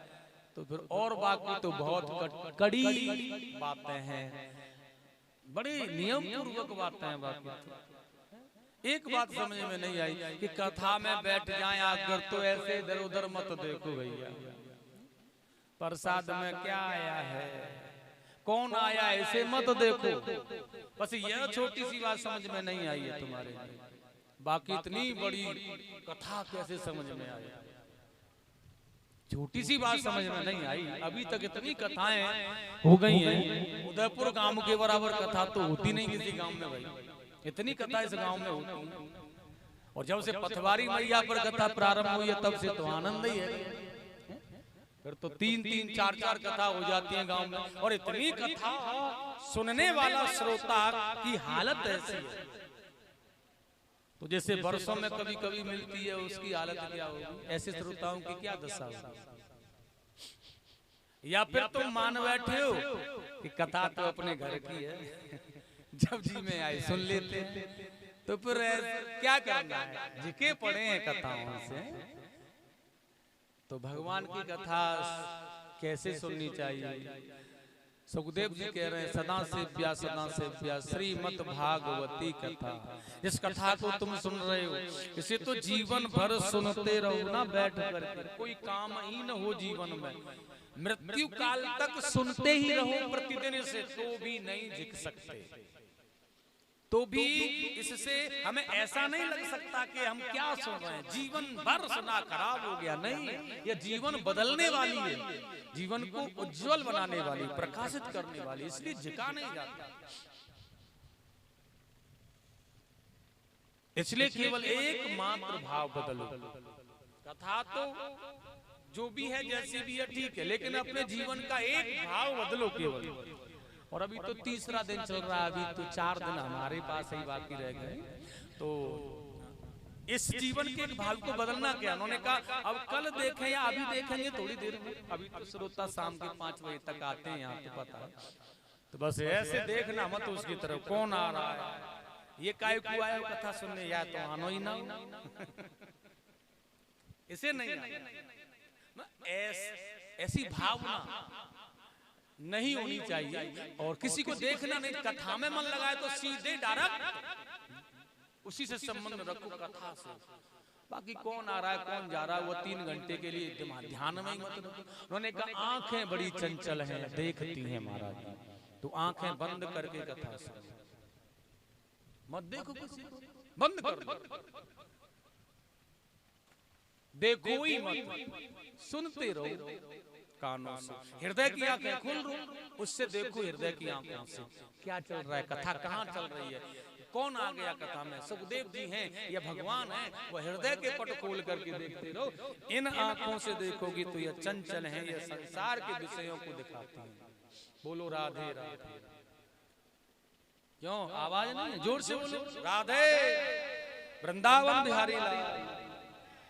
देखिए मैं आपको बताने का प्रयास कर रहा हूं भैया, इतना भजन, इतने वर्ष राज्य, इतनी समस्याओं में अटके हुए पड़े, ये कथा वही समझाना चाह रही है आपको। जड़ भरत की जो कथा है ना, ये एक हमें बहुत अच्छा ज्ञान देना चाहती है। अटके पड़े हैं भरत जी, अभी तक निकल नहीं पा रहे हैं, और संबंध रूपी भाभियों ने घेर लिया, काम कराओ इससे, भाइयों ने आदेश कर दिया खेत पर धान है, ढो दो भैया।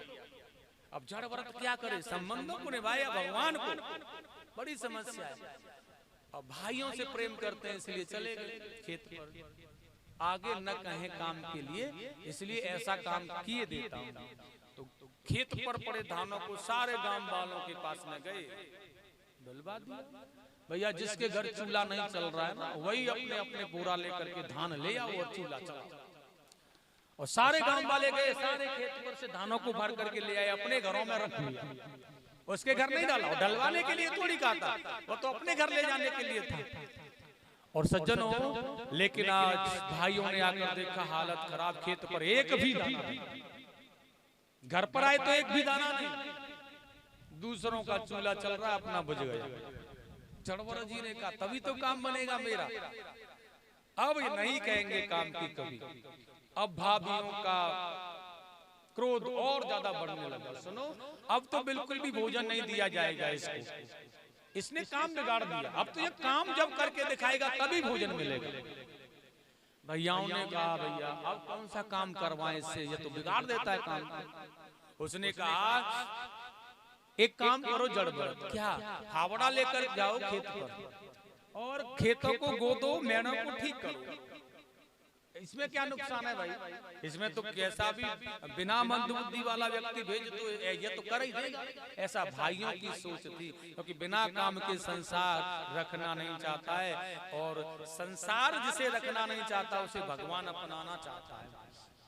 तो देखिएगा अब क्या होने वाला है। मेड़ों को बनाओ, जड़ व्रत जी ने सोचा मेड़ भरा और ये गुदाई अच्छी कर दी ना, तो फिर तो ये अच्छे भोजन को खिलाएंगे और अच्छा काम करूंगा मैं, तो फिर कोई और काम कराएंगे, इसलिए बिगाड़ दिया। मेड़ों की जगह पर मिट्टी इतनी डालते हैं कि पर्वत बना देते हैं। एक इस वाली मेड़ को डाला तो पल उधर वाला खेत नहीं चमक रहा है, और उधर वाली को डाला तो इधर वाला खेत नहीं चमक रहा है। पर्वत जैसी मेड़े बनाते। गोदने के लिए खेतों को कहा तो इतनी गोदाई की खेतों की, जगह जगह यहाँ वहाँ यहाँ पूरे खेत में कुएं बना दिए।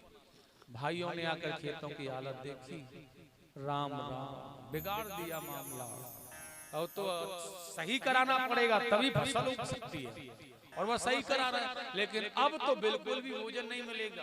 भैया अब क्या, संसार पीछा नहीं छोड़ रहा है, भगवान बुलाना चाह रहा है अपने पास में। और देखिए एक बात और कहिए, काम करना जिसमें बिल्कुल भी हमारा नुकसान नहीं।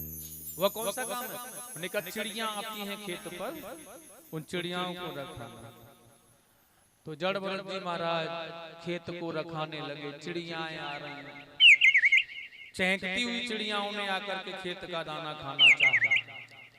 जड़ व्रत जी ने देखा चिड़ियाएं दाना खा रही हैं, लेकिन लड़ती झगड़ती हुई चिड़ियाओं को जब उन्होंने देखा तो इसमें उन्हें अपने गोविंद की स्मृति हुई। लड़ते झगड़ती चिड़ियाओं के अंदर भगवान देखे। उन्होंने कहा ये चिड़ियाएं दाना चुग रही हैं, और इस प्रकार दाना चुगते समय ये लड़ रही हैं, ये तो ठीक नहीं है। लेकिन जब भाव बदला तो गोविंद का दर्शन हुआ। सुखदेव जी स्वामी ने कहा जब गोविंद का दर्शन हुआ तो जड़ व्रत जी के मन में आ गया, राम ही की चिड़िया राम ही को खेत, और खाओरी चिड़िया भर भर। यहां से यह चला। उन्होंने कहा राम जी की चिड़िया, जड़ व्रत के जमाने में राम ही का ही खेत है। मैं भी राम का हूं, सामर्थ्य नहीं कि बिना राम के हम कुछ कर पाए। हम अगर कुछ कहने लग जाएं कि जो भी कर रहे हैं हम कर रहे हैं, जो भी किया हमने किया, जैसा किया हम करेंगे, तो सामर्थ्य नहीं है। क्योंकि कहा जा रहा है तेरी सत्ता के बिना हे प्रभु मंगल मूल, पत्ता तक हिलता नहीं, खिले न कोई फूल। उनकी कृपा होती है तभी पत्ता हिलता है।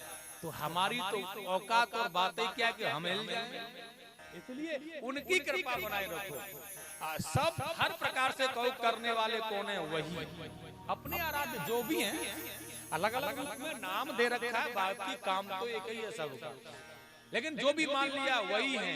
उनकी कृपा से, उनकी कृपा से यह हुआ तो उनकी कृपा से, ऐसा हुआ तो उनकी कृपा से, सब कुछ खाना पीना रहना सहना विवाह आदि सब जो भी है सब उनकी कृपा से। उन पर ही निछावर कर दो, बिगड़ेगा नहीं।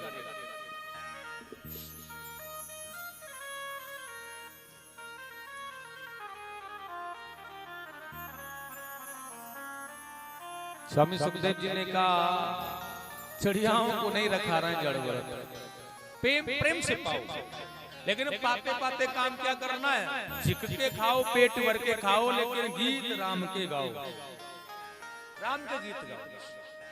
अच्छा एक बात और है, मैं अक्सर करके बताता हूँ और ये जड़ व्रत जी भी कह रहे हैं, हम जब भोजन करते हैं तो हमें थोड़ा सा भगवान का नाम स्मरण करना चाहिए हाथ जोड़ के। ऐसा नहीं कि ब्राह्मण ही इस काम को करें, घर पर किसी ने न्योता दिया है तो आप भी अपने घर भोजन कर रहे हो तो फिर थोड़ा सा कुछ भी नहीं जानते हो तो हे प्रभु आकर भोग लगाओ, हल्का सा भगवान के लिए अर्पण कर दो उसे भाव से। अब भाव से करोगे तो स्वीकार कर लेंगे भगवान, स्वीकार कर लेंगे तो प्रसाद बन जाएगा, प्रसाद बन जाएगा ना तो फिर एक काम क्या, फिर उसकी आसक्तियां दूर हो जाएंगी, आसक्ति निकल जाएगी।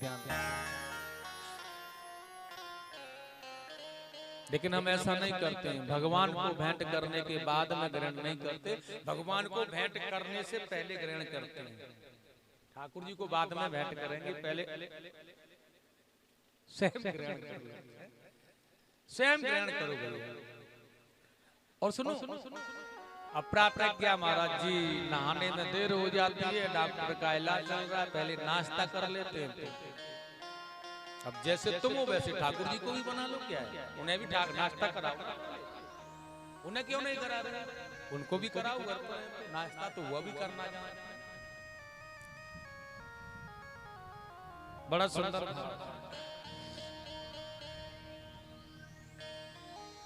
सुखदेव जी स्वामी ने कहा, डाकू के सरदार ने माता काली को भेंट की थी, अगर मेरे एक पुत्र होगा ना तो मैं एक मनुष्य की भेंट चढ़ाऊंगा मैया तुम्हें। माता काली ने उसकी पुकार को सुन लिया, उसे पुत्र हुआ। तो देखिएगा आज उसने एक मानव को पकड़ा है और उसे भेंट के लिए तैयार किया है, लेकिन समय का भाव, जो वो मानव है ना किसी प्रकार से छूट करके भाग गया। प्राण किसे प्यारे नहीं लगते साहब, हर किसी को प्राण प्यारे हैं, इसलिए प्राणों की रक्षा के लिए वो भाग गया निकल के। जब भाग गया ना तो बस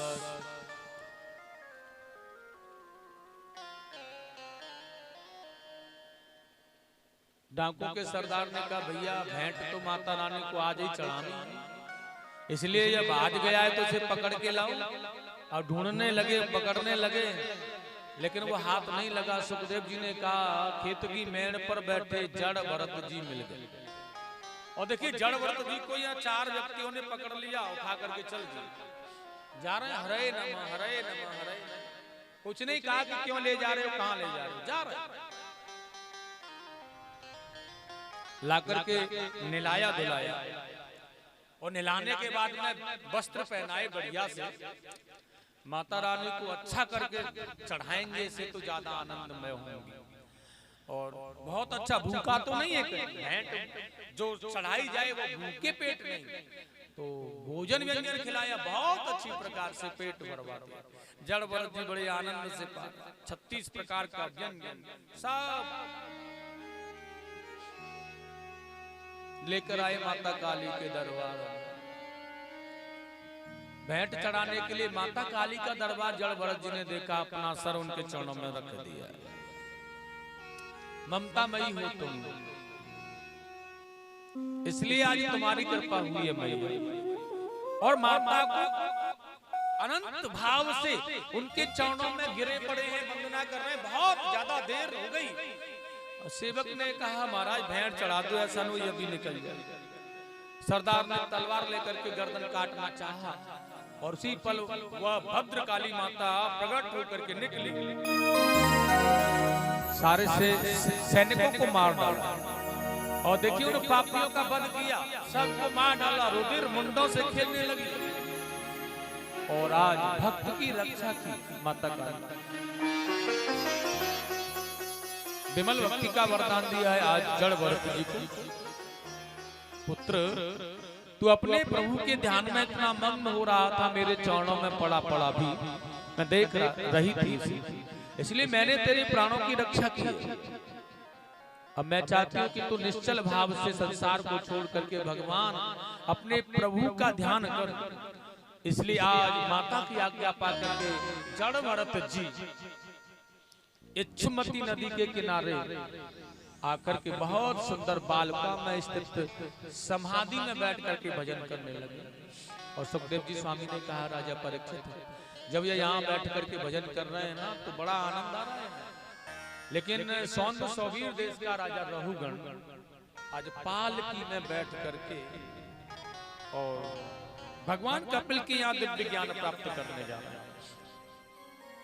अच्छा, किसी से ज्ञान प्राप्त करना है तो क्या कहा रूपी पालकी में जाना है?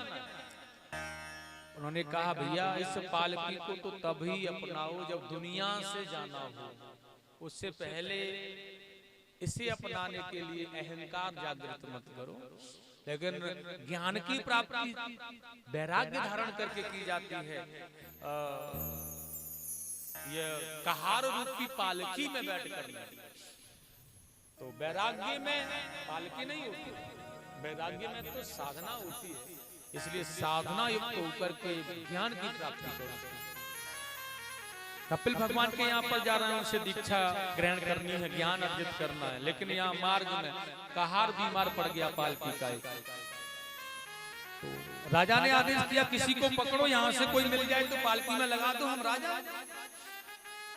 दूनाकारों ने तो कोई नहीं मिला। एक ही व्यक्ति था जो कि वह भजन कर रहा था वहां, चुप वो थे जड़ भरत।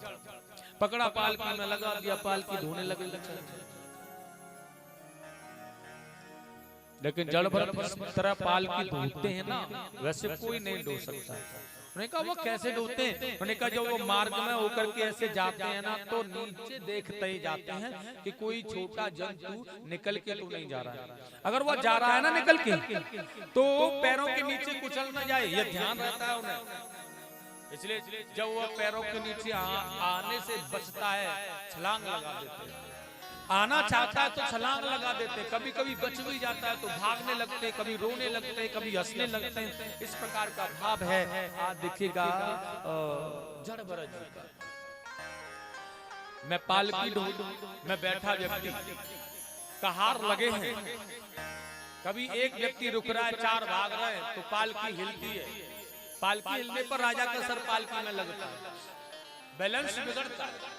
बार बार ऐसा करने से राजा ने समझाने का प्रयास किया, लेकिन समझ में नहीं आई। तो एकदम से क्रोध में आकर के कहा, अरे वो मूर्ख, बड़ा सुंदर लिखा है यहाँ पर व्यास जी ने, न पश्यति जन्मांधो कामांधुने पश्यति श्री कृष्ण गोविंद हरे मुरारे, श्री कृष्ण गोविंद हरे मुरारे। बड़ा सुंदर भाव है, बड़ा सुंदर कह रहा है श्लोक। न पश्यति जन्मांधो कामांधो न पश्यति। मुझे लगता है तुम मदान बन रो रहे हो, तो मैं बिल्कुल डर नहीं है, भय नहीं है, राजा की आज्ञा का पालन नहीं कर रहे। और बड़े प्रेम से गाओ, बड़े आनंद से गाओ, ताली बजा बजा भगवान का कीर्तन। न पश्यति मनो न मनो अर्थी दोषम पश्यति श्री कृष्ण गोविंद हरे मुरारे, श्री कृष्ण गोविंद हरे मुरारे, श्री कृष्ण गोविंद हरे मुरारे मुरारे, हे नाथ नारायण वासुदेव, हे नाथ नारायण वासुदेवा, हे नाथ नारायण वासुदेव, हे नाथ नारायण वासुदेवा, हे नाथ नारायण वासुदेव, हे नाथ नारायण वासुदेवा, हे नाथ नारायण वासुदेव। जानबूझ करके पालकी हिला रहे हो, मदान मग्न हो गए हो तुम, इसलिए मैं राजा हूं, तुम्हें दंड दे सकता हूं, तुम्हें बिल्कुल ख्याल नहीं है। जड़भरत जी ने कहा, राजा मैं बहुत देर से सुन रहा हूं तुम्हारी बात, दुबला पतला भूखा प्यासा शोक मोह में ग्रसित, जैसे जैसे तुम जो जो कह रहे हो ना, मैं इस सब से परे हूं। राजन, मुझे दुख नहीं होता, मैं शोक मोह में नहीं डूबता, मुझे भूख नहीं लगती, मुझे जरा मृत्यु में नहीं घेर रखा है, क्योंकि राजन भूख लगती है तो हमारे शरीर के अंदर रहने वाले प्राणों को, शोक मोह होता है तो शरीर में, या शरीर शोक मोह नहीं करता, शरीर में रहने वाले मन को होता है शोक दुख सुख, शोक मोह में डूबता। और उन्होंने कहा, भैया जरा और मृत्यु का संबंध शरीर से है, बूढ़ा होना और मरना, मुझसे नहीं। ये शरीर मरता है, बूढ़ा होकर के मरना ही है, ऐसे मेरा इससे कोई संबंध नहीं है शरीर से। मुझे तो कोई तलवार काट नहीं सकती है, कोई वायु सुखा नहीं सकती, अग्नि जला नहीं सकती, कोई अस्त्र शस्त्र मेरा वध नहीं कर सकता। मैं तो अलग हूं, मेरा कोई सिस्टम नहीं है। मैंने तो यह मान लिया है, मैं एक माटी का डेला हूं, माटी के डेले के कंधों पर रखी पालकी भी माटी का डेला है, और पालकी में बैठा हुआ राजा रघुगण भी माटी का डेला है। इसलिए माटी के डेले के ऊपर माटी का डेला रखने से कष्ट नहीं होता है। क्या आप खेत में बैठे हो, एक डेला उठाओ मिट्टी का, उसके ऊपर दूसरा रखो, फिर उसके ऊपर तीसरा रखो, क्या उस मिट्टी के डेले के ऊपर मिट्टी का डेला रखने से और लगातार रखने से क्या नीचे वाले को कष्ट होगा? उसने कहा नहीं हो सकता। इसी प्रकार से मुझे कोई कष्ट नहीं होता है तो तुम्हें भी नहीं होना चाहिए।